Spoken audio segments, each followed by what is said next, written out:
بسم اللہ الرحمن الرحیم۔ ایک دفعہ صحابہ اکرم نبی صلی اللہ علیہ وآلہ وسلم کے پاس بیٹھے ہوئے تھے۔ انہوں نے عرض کیا، اے اللہ کے نبی صلی اللہ علیہ وآلہ وسلم، قربانی کیا ہے؟ حضرت محمد صلی اللہ علیہ وآلہ وسلم نے اپنے صحابہ کرام سے فرمایا کہ قربانی آپ کے باپ دادا حضرت ابراہیم علیہ السلام کی سنت ہے۔ صحابہ اکرام رضی اللہ عنہ نے عرض کیا، یا رسول اللہ صلی اللہ علیہ وآلہ وسلم، قربانی کرنے سے ہم کو ثواب کتنا ملے گا؟ رسول اللہ صلی اللہ علیہ وآلہ وسلم نے فرمایا، اے میرے صحابہ کرام، جانور کے ایک ایک پل کے بدلے میں آپ کو نیکیاں ملیں گی۔ جانور کے جسم پر جتنے بال ہوں گے اس کے حساب سے آپ کو نیکیاں ملیں گی۔ جتنا بڑا جانور ہوگا اللہ تعالیٰ اسی حساب سے آپ کو نیکیاں عطا فرمائے گا۔ ایک دفعہ حضرت محمد صلی اللہ علیہ وآلہ وسلم نے اپنے پیاری بیٹی حضرت فاطمہ رضی اللہ تعالی عنہا سے فرمایا، بیٹی فاطمہ رضی اللہ تعالی عنہا، آپ کے نام کو جانور قربان ہونے جا رہا ہے، آپ رضی اللہ تعالی عنہا کے پاس رہیں۔ حضرت فاطمہ رضی اللہ تعالی عنہ نے فرمایا، اے اللہ کے نبی صلی اللہ علیہ وآلہ وسلم، اس میں کیا حکمت چھپی ہوئی ہے؟ آپ صلی اللہ علیہ وآلہ وسلم نے فرمایا، پیاری بیٹی، قربانی کے جانور کا پہلا قطرہ زمین پر گرنے سے پہلے ہی اللہ تعالیٰ قربانی کرنے والے کے پچھلے گناہوں کو معاف فرما دیتا ہے۔ یہاں یہ سوال پیدا ہوتا ہے کہ حضرت بی بی فاطمہ رضی اللہ تعالی عنہا کے کوئی گناہ تھے جو معاف ہو جائیں گے؟ نہیں پیارے دوستو، ہمارے پیارے آقا دو جہاں صلی اللہ علیہ وآلہ وسلم نے اپنے آپ کو اللہ تعالیٰ کے سامنے عاجزی پیش کر رہے ہیں۔ اللہ کے نبی صلی اللہ علیہ وآلہ وسلم اللہ تعالیٰ سے دعا کر رہے ہیں کہ یا اللہ تعالیٰ، تیرے سامنے میں بھی عاجز ہوں، میرے اولاد بھی آپ کے سامنے عاجز ہے۔ آپ صلی اللہ علیہ وآلہ وسلم اور آپ کے اہل بیت سے سب گناہوں سے پاک ہے۔ حضرت فاطمہ رضی اللہ تعالی عنہا نے عرض کیا، یا رسول اللہ صلی اللہ علیہ وآلہ وسلم، یہ حکمت صرف اہل بیت کے لیے ہے کہ سب مومنوں کے لیے ہے؟ حضرت فاطمہ رضی اللہ تعالی عنہا نے کہ بار بار رسول اللہ صلی اللہ علیہ وآلہ وسلم نے فرمایا کہ بیٹی، یہ فضیلت سب مسلمانوں کے لیے ہے۔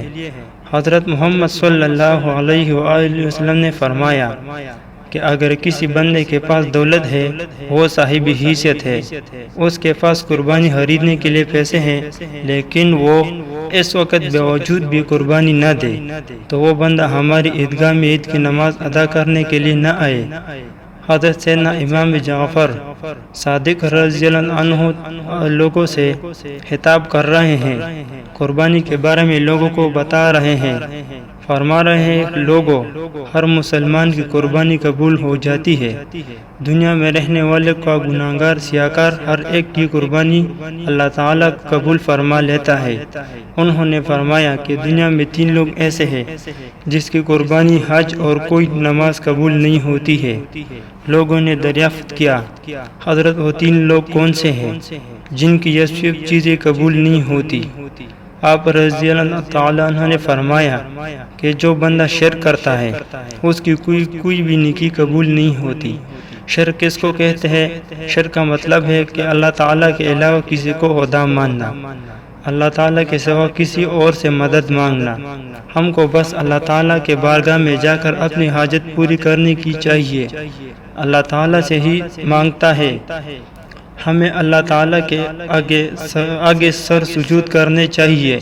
حضرت محمد صلی اللہ علیہ وآلہ وسلم نے فرمایا کہ میرے صحابہ کبھی شرک مت کرنا، چاہے آپ کے جسم کے ٹکڑے ٹکڑے کر دیے جائیں، لیکن کبھی بھی اللہ تعالیٰ کے سوا کسی کو عبادت کے لائق نہ ماننا۔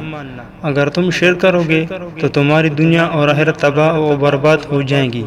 اللہ تعالیٰ زانی بندے سے سخت ناراض ہوتا ہے۔ جب کوئی بندہ زنا کر رہا ہوتا ہے تو وہ ایمان سے خالی ہو جاتا ہے۔ جب کوئی ایسا کام کر رہا ہوتا ہے جو اسلام کے خلاف ہے تو وہ ایمان سے خالی ہو جاتا ہے، تو اللہ تعالیٰ اس بندے سے ناراض ہو جاتا ہے۔ اللہ تعالیٰ چاہیے تو ہر انسان کے گناہ کو معاف کر دے گا، لیکن شرک ایسا گناہ ہے جس کو اللہ تعالیٰ کبھی بھی معاف نہیں فرمائے گا۔ دوسرے وہ لوگ ہیں جس کی کمائی حرام ہوتی ہے، اگر وہ اس کمائی سے قربانی خرید کر قربانی دے ہے تو ان کی بھی قربانی قبول نہیں ہوں گی۔ حرام کی کمائی پر شیطان ہر وقت تھوکتا ہے، اس لیے اللہ تعالیٰ ایسے بندے کی کوئی نیکی قبول نہیں کرتا۔ اس لیے ایسے بندوں کو نہ کوئی نیکی قبول ہوتی ہے اور نہ ہی کوئی قربانی قبول ہوتی ہے۔ حرام کی کمائی ایسی کمائی ہے جو آپ کی اولاد کو بے حیا بنا دیتی ہے، جو آپ کی اولاد کو بے شرم بنا دیتی ہے، اس لیے ہر وقت حرام کی کمائی سے بچنا چاہیے۔ تیسرے لوگ وہ ہے جس کی کوئی نیکی قبول نہیں ہوتی ہے، جیسا کہ کسی کو تھوڑے سے پیسے دے کر ڈبل وصول کرنے والے، کسی کو سود پر قرض دینے والے، سود کا کاروبار کرنے والوں کو لوگوں کو بھی کوئی نیکی قبول نہیں ہوتی ہے۔ ان تینوں لوگوں کے علاوہ ہر مسلمان کی قربانی قبول ہو جاتی ہے۔ اللہ تعالیٰ سے دعا ہے کہ اللہ تعالیٰ ہم کو تین کاموں سے بچنے کی توفیق عطا فرمائے، آمین۔